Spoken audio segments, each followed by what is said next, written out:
From 9 planets in our solar system, Earth is the only one that has water, and as a matter of fact, 70% of it is water, but only 1% is available for drinking.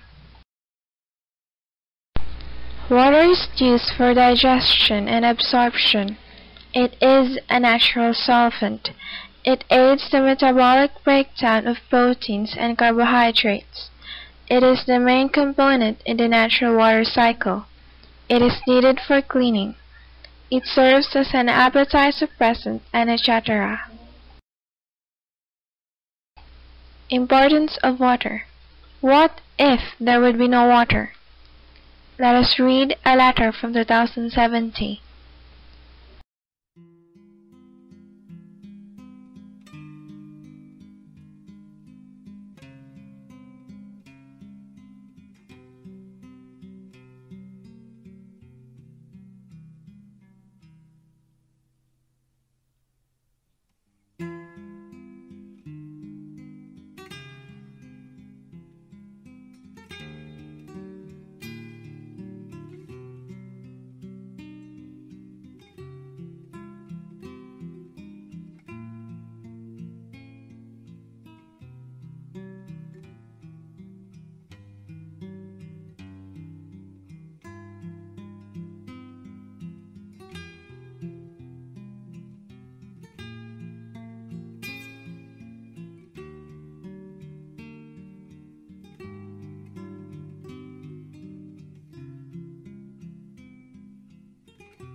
Water pollution from different articles and writers is defined as the contamination of water bodies such as lakes, rivers, oceans, and groundwater caused by human activities, which can be harmful to organisms and plants that live in these water bodies. Body of water is unfit for intended use. Contamination of streams, lakes, underground water, bays, or oceans by substances harmful to living things. There are two water pollution sources. Number one is point source. It occurs when harmful substances are emitted directly into a body of water. Second is non-point source. It delivers pollutants indirectly through environmental changes. An example of point source is the oil spill in Guimaras, Philippines.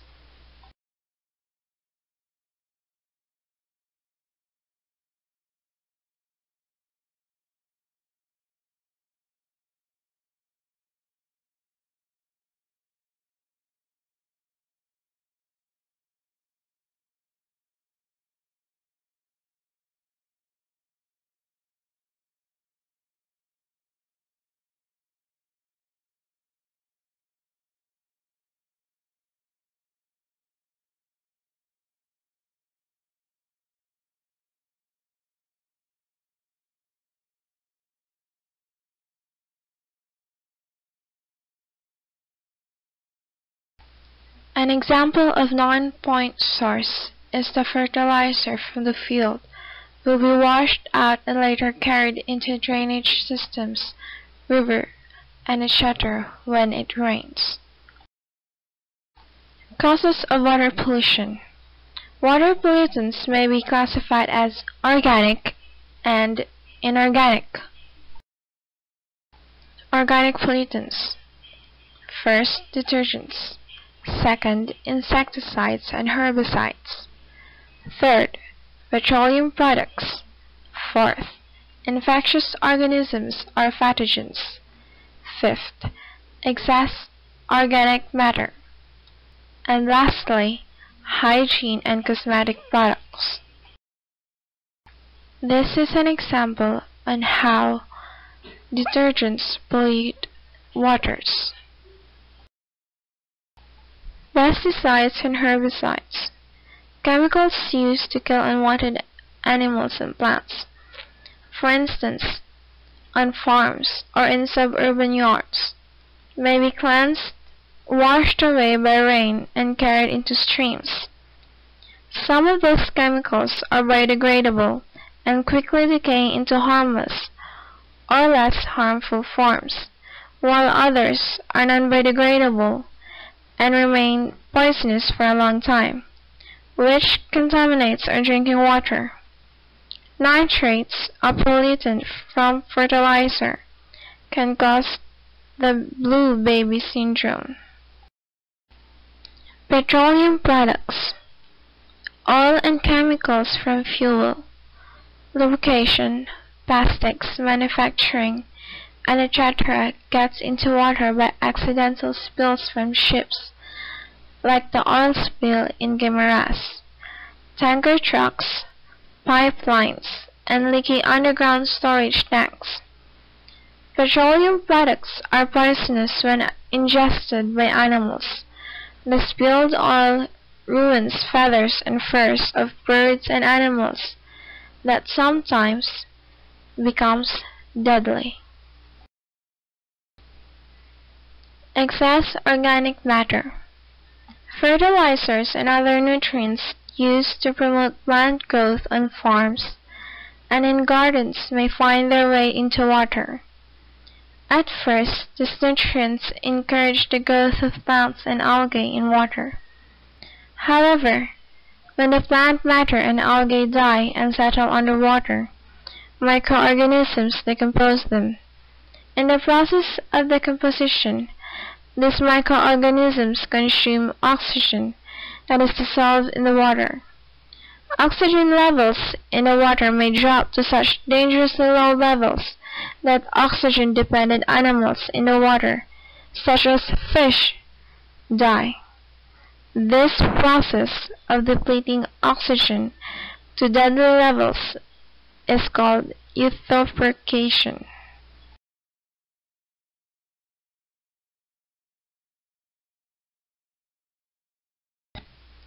Infectious organisms. Many disease-causing organisms that are present in small numbers in most natural waters are considered pollutants when found in drinking water. Such parasites as Giardia lamblia and Cryptosporidium parvum occasionally turn up in urban water supplies. These parasites can cause illness, especially in people who are very old or very young, and in people who are already suffering from other diseases. In 1993, an outbreak of Cryptosporidium in the water supply of Milwaukee, Wisconsin, sickened more than 400,000 people and killed more than 100. Pathogens are another type of pollution that prove very harmful. They can cause many illnesses, such that range from typhoid and dysentery to minor respiratory and skin diseases. Pathogens include such organisms as bacteria, viruses, and protozoans. These pollutants enter waterways through untreated sewage, storm drains, septic tanks, runoff from farms, and particularly boats that dump sewage. Though microscopic, these pollutants have a tremendous effect, evidenced by their ability to cause sickness. Cosmetics. Cosmetics are considered to be a pollutant nowadays because on how many women uses makeups and etc. every day, and when after use you clean your face with water with all the chemicals that could be really deadly. Inorganic pollutants. Some inorganic pollutants are fertilizers, heavy metals, shipwrecks, and trashes.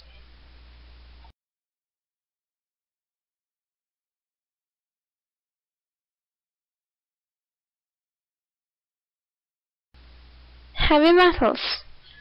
Heavy metals such as copper, lead, mercury, and selenium get into water from many sources, including industries, automobile exhaust, mines, and even natural soil.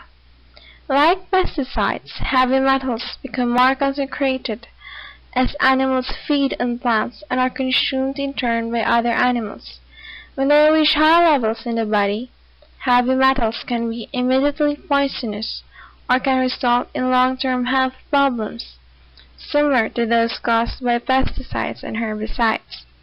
For example, cadmium in fertilizer derived from sewage sludge can be absorbed by crops.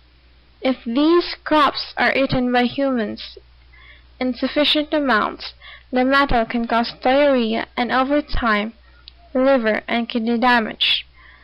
Lead can get into water from lead pipes and solder in older water systems.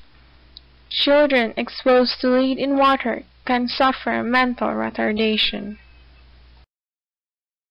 Macroscopic pollution are large visible items polluting the water.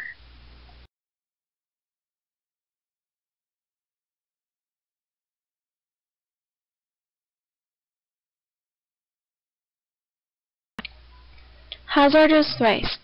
Hazardous waste are chemical waste that are either toxic, poisonous, reactive, capable of producing explosive or toxic gases, corrosive, capable of corroding steel, or ignitable, flammable. If improperly treated or stored, hazardous waste can pollute water supplies.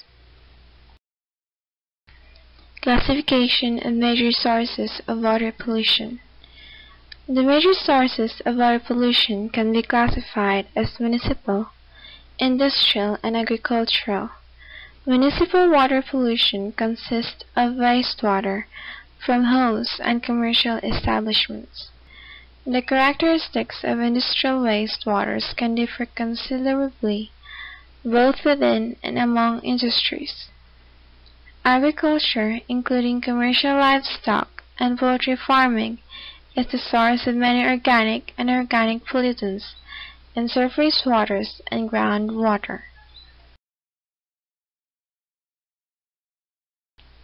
This is how they treat or purify wastewater, which follows 3 treatment stages: primary treatment, secondary treatment, and a stream or tertiary treatment.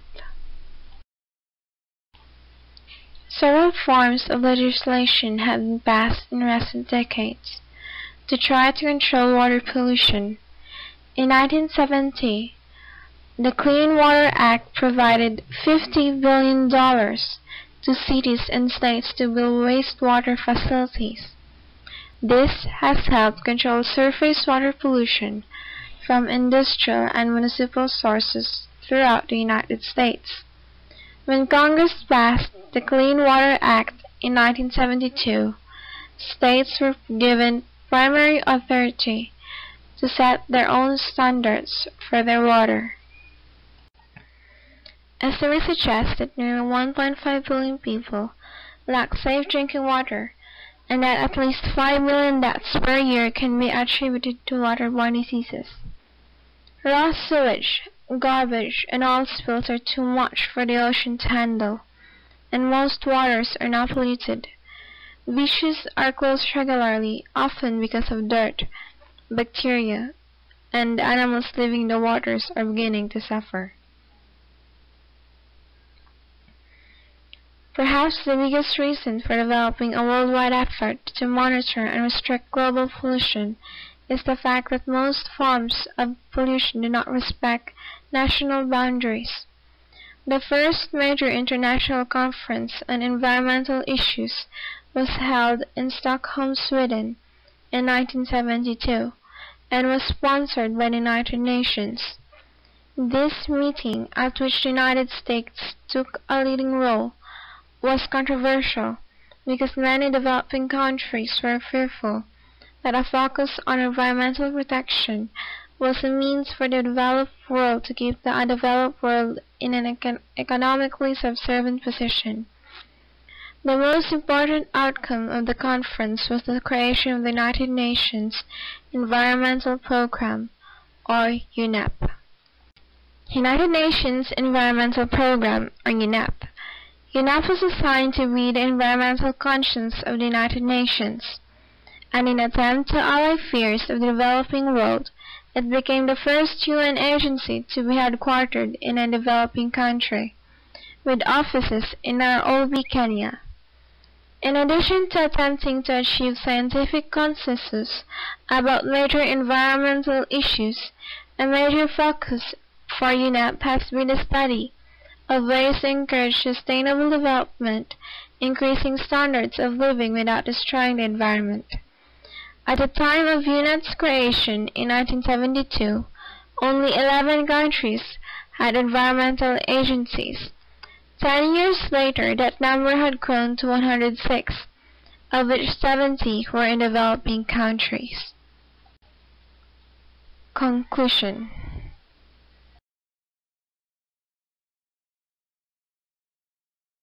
For ways to provide residents with enough water. The Kern River at a record low. City and county water districts are looking for ways to provide residents with enough water to get through the year. 23 ABC's Stephen Hicks has been following this story and has the latest tonight. It doesn't look like much, but this seemingly dry patch of land is our fix to the drought, although admittedly it is a short-term fix. While the specifics of the deal between Cal Water and the Kern County Water Agency are incredibly confusing, essentially the plan is to draw water that was banked here in exchange for water from the Kern River. We've stored several million acre feet to access during a drought. Over the last 3 or 4 years, we've accessed over 1 million acre feet.